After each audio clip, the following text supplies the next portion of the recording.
पूछती है, जय श्री राधे कृष्ण। तभी दोस्तों, ईश्वर एक नई सृष्टि वीडियो को का पूरा आरंभ अंत करते तक हैं। देखिए। उस पल से शुरू होती है जय श्री राधे कृष्ण। सबसे पवित्र यात्रा माँ और उसके गर्भ में पल रहे जीवन की, जहां हर सांस में प्यार है, हर भावना में भक्ति है और हर विचार में ईश्वर का आशीर्वाद छिपा है।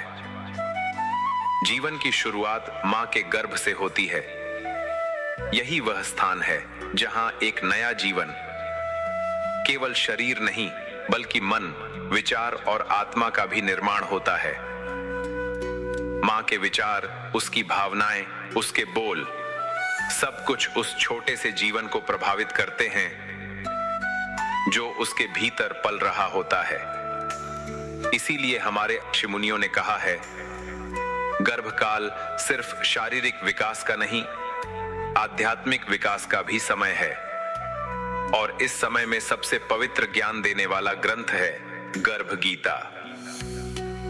गर्भ गीता सिर्फ एक धार्मिक पुस्तक नहीं है, यह तो ज्ञान का सागर है, जहां अजन्मे शिशु को मां के मन की तरंगों के माध्यम से भगवान श्री कृष्ण के वचनों का आशीर्वाद मिलता है।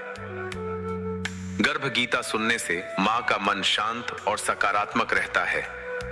शिशु को मिलती है शुभ ऊर्जा और दिव्य संस्कार, और परिवार में फैलती है आध्यात्मिक शांति और प्रेम की भावना।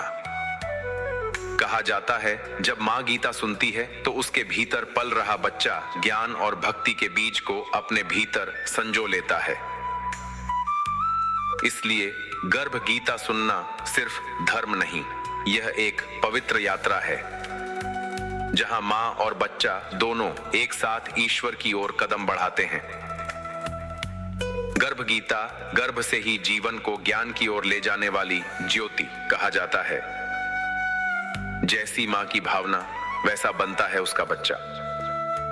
मां जो सोचती है, जो सुनती है, जो महसूस करती है, वही सब शिशु के मन और आत्मा में अंकित हो जाता है। इसीलिए गर्भ गीता केवल ज्ञान नहीं देती, बल्कि जीवन को संस्कार देती है।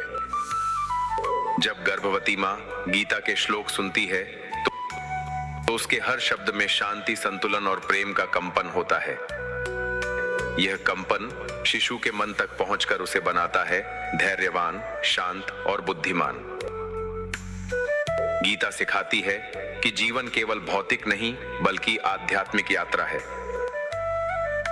यह मां को सिखाती है कि अपने गर्भ में पल रहे जीवन को कैसे सत्संग, भक्ति और दिव्यता से पोषित किया जाए।